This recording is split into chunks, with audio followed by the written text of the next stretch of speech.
Tutaenda kutoa kila kitu kuhakikisha tunaenda kupata matokeo mazuri kwa ajili ya timu na mashabiki wetu.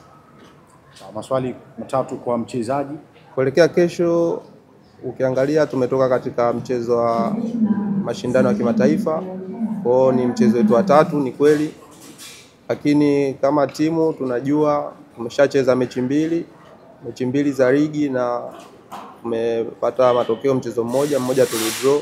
Kwa hiyo kesho hakuna namna nyingine, tunatakiwa tukapambane kuhakikisha tunapata matokeo ya alama 3 ili tuweze kujihakikishia kupata pointi nzuri zaidi, kwa sababu ukiangalia pia kwenye msimamo tupo chini kidogo.